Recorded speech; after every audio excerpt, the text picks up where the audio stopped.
नमस्कार, बहुत बहुत स्वागत है आपका नेक्स्ट 9 न्यूज में और मैं हूं आपके साथ राकेश कुमार। जम्मू कश्मीर से इस वक्त की बहुत ही बड़ी खबर सामने आ रही है। यहां पर फारूक अब्दुल्ला ने, जो कि नेशनल कॉन्फ्रेंस के अध्यक्ष है, उन्होंने सीधा साधा यहां पर मोदी सरकार के ऊपर इल्ज़ाम लगाया है। उन्होंने अमित शाह से सवाल किए हैं। उन्होंने कहा है कि यहाँ पर उनके जो कार्यकर्ता है उनको जेल में डाल दिया गया है मतदान के बीच, और इस तरीके की जो चीज़ें हैं वो देखिए वो मोदी सरकार कर रही है। फारूक अब्दुल्ला ने कहा है कि हमारे 8 कार्यकर्ताओं को यहाँ पर जेल में डाल दिया गया है। आप ये कहते हैं कि यहाँ पर अच्छे तरीके से चुनाव हो रहा है, ये कहते हैं कि यहाँ पर बढ़िया तरीके से चुनाव हो रहा है। इन सब के बीच यहाँ पर फारूक अब्दुल्ला ने यहाँ पर देखिए जिस तरीके से मोदी सरकार को घेरने का काम किया है, उनकी सच्चाई को उजागर करने का काम किया है। यहाँ पर फारूक अब्दुल्ला ने बहुत सारे इल्जाम लगाए हैं। इसके साथ ही उन्होंने कहा है कि अगर आपको हमारी बातों पर यकीन नहीं होता तो जो हमारे 8 कार्यकर्ता हैं हम आपको पूरा ब्यौरा दे रहे हैं, उनकी पूरी आपको लिस्ट दे रहे हैं। आप जाइए थाने में जाइए और थाने में जाकर के चेक करिए कि हमारे कार्यकर्ताओं को आखिरकार क्यों पकड़ के रखा गया है। ये और केवल एक मोदी सरकार की साजिश है। वो कहते हैं कि निष्पक्ष चुनाव हो रहे, लेकिन ऐसा बिल्कुल भी नहीं है। उन्होंने सीधा साधा यहाँ पर ये आरोप लगाए हैं। सुनिए उन्होंने क्या कुछ कहा है। बहुत खुशी की बात है कि आज वो दिन आ गया।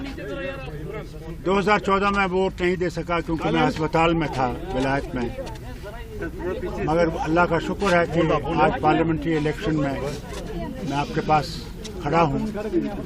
मगर अफसोस इस बात का भी है कि जहाँ ये कहते हैं कि कोई पत्थर नहीं चल रहा है, कोई वायलेंस नहीं है, कोई बाइकआउट नहीं है, वहाँ मैं आपसे कहना चाहता हूँ कि हर पार्टी के और खासकर हमारी पार्टी के वर्कर्स को, सीधा वर्कर्स को इन्होंने इन 2 दिनों में बंद कर रखा है।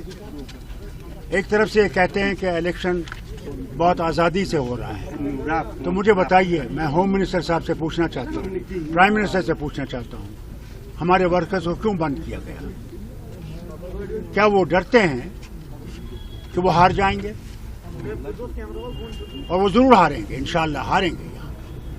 लेकिन प्रधानमंत्री कह रहे हैं कि हम कामदार है, बाकी नामदार है। आप छोड़ दीजिए ना, वो क्या कह रहे हैं? वो कह रहे हैं, वो कहने दीजिए। हमने तो नाम देखे, बाकियों ने तो चलिए सिर्फ इल्जाम लगाया।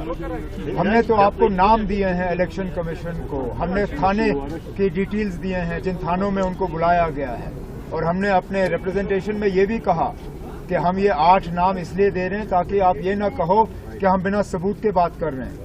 ये एक एग्जॉस्टिव लिस्ट नहीं था, it was an indicative list. It was to show that जो हम कह रहे हैं हम ऐसे हवा में बात नहीं कर रहे हैं। तो देखा आपने जिस तरीके से यहाँ पर उमर अब्दुल्ला और फारूक अब्दुल्ला यहाँ पर सीधे यहाँ पर मोदी सरकार को घेर रहे हैं। यहाँ पर अमित शाह से सवाल कर रहे हैं कि आखिरकार अगर यहाँ पर लोकतंत्र है तो इस लोकतंत्र की हत्या क्यों की जा रही है। यहाँ पर अगर निष्पक्ष चुनाव हो रहा है तो आखिरकार हमारे कार्यकर्ताओं को गिरफ्तार क्यों किया जा रहा है। ये सवाल पूछ रहे हैं यहाँ पर उमर अब्दुल्ला और यहाँ पर फारूक अब्दुल्ला।